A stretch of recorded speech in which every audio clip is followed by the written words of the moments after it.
Hello student, good morning. कैसे हैं आप सब? आशा करता हूँ आप सब बढ़िया होंगे।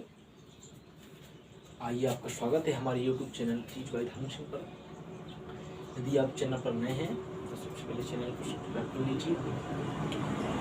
आज हम पढ़ने वाले हैं आपकी क्लास 9th की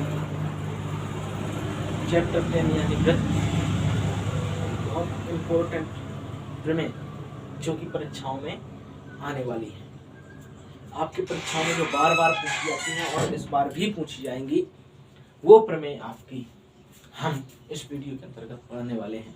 कुछ प्रमेय हम आपके पिछली वीडियो में करवा चुके हैं। यदि आपने पिछली वीडियो नहीं देखे हैं तो जल्दी से हमारे यूट्यूब चैनल टीच बाय धर्म सिंह सब्सक्राइब कीजिए और पिछली वीडियो देख लीजिए, क्योंकि ये प्रमेय जो हम आपको करवा रहे हैं वो पेपर में आवश्यक रूप से आएंगे। ठीक है, तो अब स्टार्ट करते हैं। आज के हमारे प्रमेय है कि चक्रीय चतुर्भुज के सम्मुख कोणों का योग 180 अंश होता है।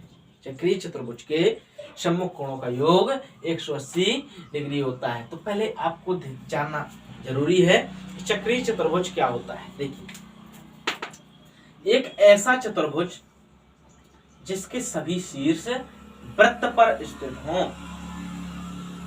यह देखिए आप,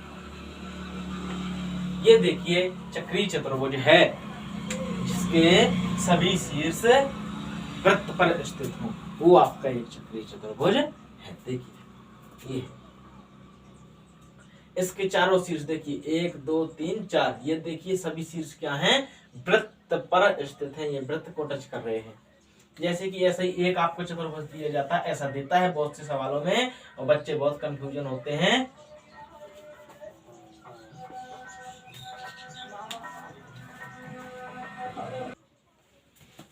हाँ, देखिएगा, ये जैसे इस प्रकार से देते हैं बहुत से क्वेश्चनों में।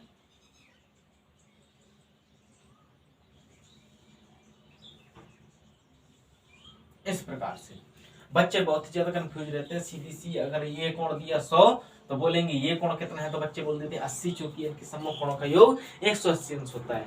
परंतु ये ध्यान नहीं देते हैं कि ये अभी चक्रीय चतुर्भुज नहीं है।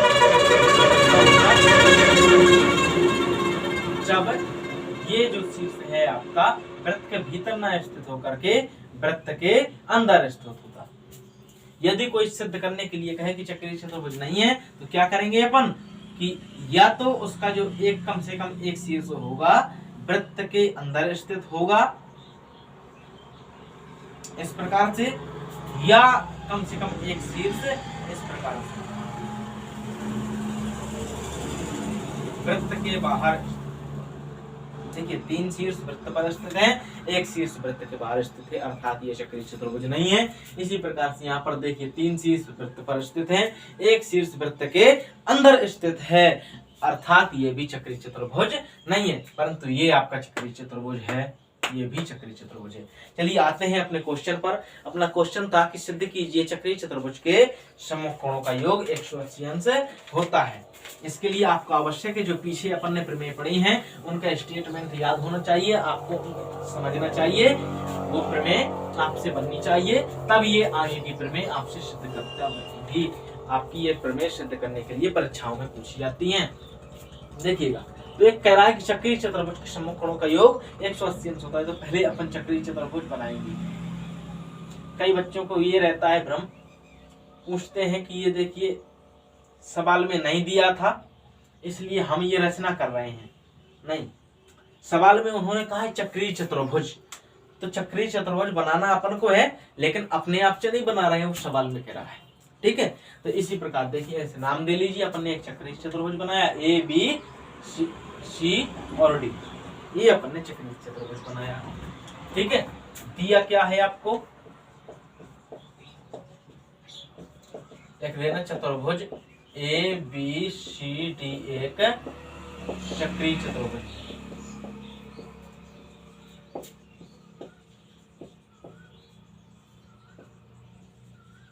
ठीक है, आपको ये दिया है। चलिए, आपको सिद्ध क्या करना है? सम्मुख कोणों का योग 180 अंश होता है, ये आपको सिद्ध करना है। क्या सिद्ध करना है, सम्मुख कोण कौन कौन से, सामने के कोण ए और सी, बी और डी, तो आपको सिद्ध करना है कोण ए प्लस कोण सी बराबर 180 यानी 180 डिग्री, तथा हम यहाँ पर लिख रहे हैं तथा कोण बी प्लस कोण डी बराबर 180 डिग्री। ठीक है, ये हुआ, आपको ये सिद्ध करना है। देखिए अब क्या कर सकते हैं अपन इस प्रकार से, तो कोई भी इसमें ना त्रिभुज बना है ना चतुर्भुज के पार्ट दिख रहे हैं, तो इसमें कोई भी प्रॉपर्टीज नहीं लगाई जा सकती है, इसलिए अपन क्या करेंगे, अब ये देखिए अपने आप से कर रहे हैं सवाल सॉल्व करने के लिए, तो ये रचना कहलाएगी आपकी, इन विकर्णों को मिला दीजिए। ठीक है, अब ये आपकी रचना कहलाएगी। रचना आपने क्या रचना की, लिखेंगे कि ए सी तथा बी डी विकर्ण खींचा, क्योंकि चतुर्भुज है इसलिए विकर्ण खींचा, या आप लिख सकते हैं ए व सी तथा बी व डी को मिलाया। ये आपने रचना की।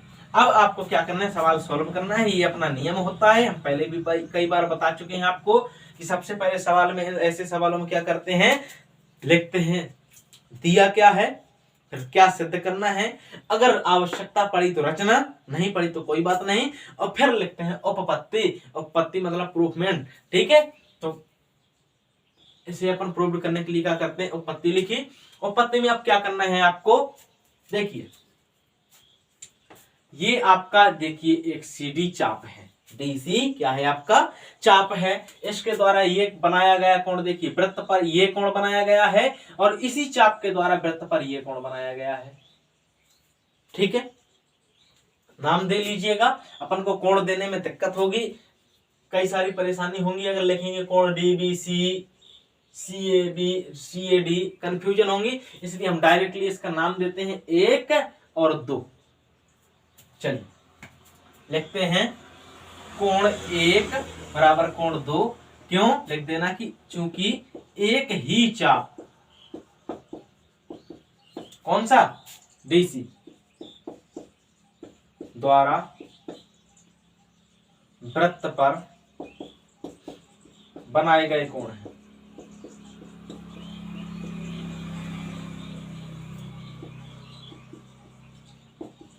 क्योंकि हम पहले एक प्रमेय पढ़ चुके हैं कि एक ही चाप द्वारा वृत्त पर बनाए गए कोण बराबर होते हैं, एक ही चाप द्वारा वृत्त पर बनाए गए कोण बराबर होते हैं, ये अपन पढ़ चुके हैं। ठीक है, इसी प्रकार अगली चाप पर देखिएगा, ये आपका था देखिए डीसी, इसके द्वारा ऐसे देखा आपने, देखा ये कोण बना, और इसी चाप के द्वारा ये कोण बना। अब अगले चाप के द्वारा देखिएगा आप, ये सीबी जो आपका चाप है, इसके द्वारा देखिएगा आपका ये कोण बना, और इसी के द्वारा आपका देखिए ये कोण बना। इन्हें भी नाम देते हैं अपन 3 और 4, ऐसा सीधा दे लीजिएगा, ये 4 लिखेंगे आप, तथा कोण 3 बराबर कोण 4। क्यों है भैया, ये भी इसीलिए है क्योंकि एक ही चाप,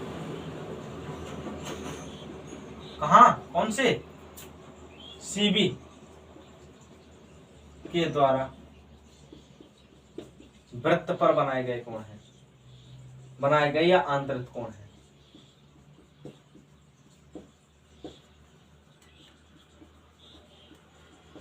ठीक है, इसलिए आपकी ये बराबर है।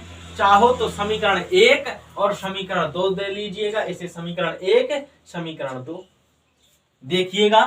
आपको इन्हें जोड़ने पर या इस प्रकार से लिखिए। देखिए अब यहां पर ध्यान देने वाली बात है, हम रट कर आए, सवाल नोट कर दें, उतार दें सीधा, तो वो तो आपको हो जाएगी ना समझने वाली, केवल रटन विद्या। देखिए अब यहाँ पर जैसे हमने लिख दिया, यहाँ पर 3 बराबर 4 1 बराबर 2।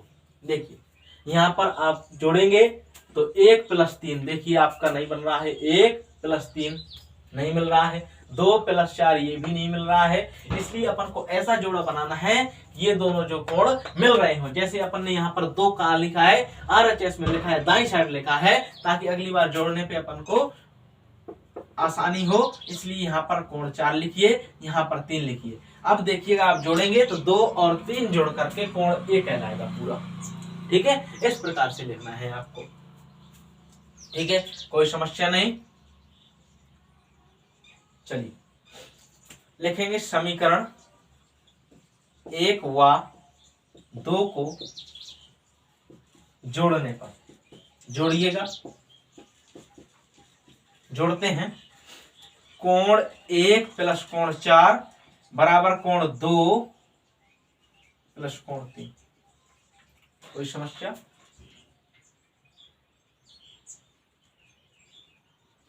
इसमें कोई समस्या नहीं है। चलिएगा देखिएगा, 1 प्लस 4 जो कहते हो, 1 यहां पर है 4 यहां पर है, कोण 1 प्लस कोण 4। यहां पर क्या होगा, कोण 2 प्लस कोण 3। ये देखिए कोण 2 आधा है और 3 यहां से है, तो इस प्रकार से आवश्यक नहीं कि ये दोनों बराबर हों। ठीक है, इस प्रकार से इसे पूरा क्या लिख सकते हैं आप, कोण ए। ठीक है, लिख दिया आपने। अब आप देखते हैं, आपको यहां पर क्या चाहिए था सिद्ध करने में, कोण ए प्लस कोण सी चाहिए था, कोण ए प्लस कोण सी चाहिए था। तो देखिएगा दोनों पक्षों में क्या कर दें आप, लिख देंगे दोनों पक्षों में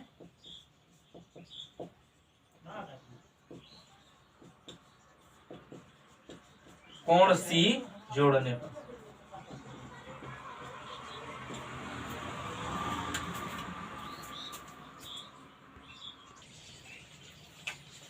हाँ तो देखिएगा दोनों पक्षों में आप कोण सी जोड़ देंगे।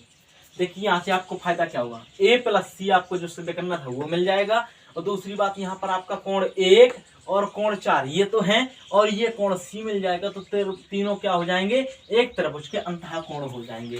तो लिखेंगे कोण सी जोड़ने पर क्या आएगा आपका, कोण 1 प्लस कोण 4 प्लस कोण सी बराबर कोण ए प्लस कोण सी।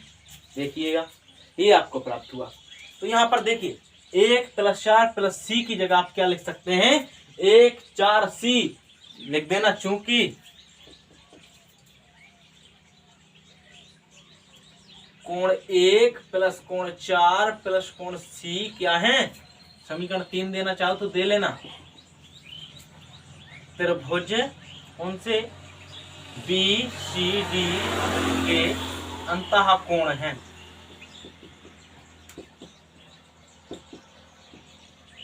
अतः कोण 1 प्लस कोण 4 प्लस कोण सी बराबर क्या होगा आपका 180। तब समीकरण 3 से क्या लिखेंगे आप, a प्लस सी कोण a प्लस कोण सी बराबर क्या है 1 प्लस 4 प्लस सी। तो 1 प्लस 4 प्लस सी की जगह आप लिखेंगे 180। आपको देखिए यही सिद्ध करना था, एक चीज आपकी सिद्ध हो गई। ठीक है, आपकी एक चीज सिद्ध हो गई। अब दूसरी चीज सिद्ध करने के लिए आप क्या करेंगे, लिखेंगे चतुर्भुज ए बी सी डी में क्या लिखेंगे, कोण ए प्लस कोण बी प्लस कोण सी प्लस कोण डी बराबर कितना होगा 360। क्यों होगा, लिख देना चतुर्भुज के चारों कोणों का योग 360 डिग्री होता है, इसलिए। अब देखिए इन्हें व्यवस्थित करके लिख लीजिएगा, कोण ए प्लस कोण सी प्लस कोण बी प्लस कोण डी बराबर 360।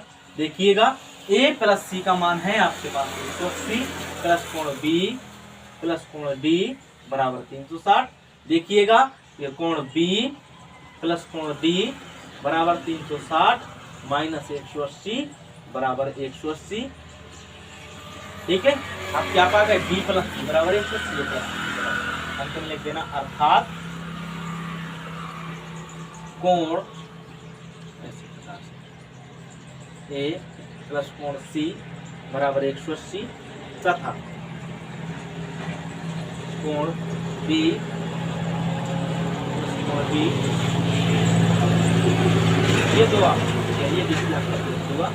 आपको यही चाहिए, क्योंकि 4 नंबर की फिर नहीं, आपको 4 नंबर पूरे पाना है, तो आपको ये अंत में लिखना पड़ेगा। आवश्यक है कि अतः स्पष्ट है कि चक्रीय चतुर्भुज के सम्मुख कोणों का योग 180 अंश होता है।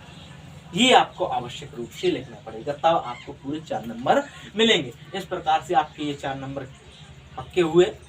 परीक्षा में। आशा करता हूँ आपको ये वीडियो समझ में आया होगा।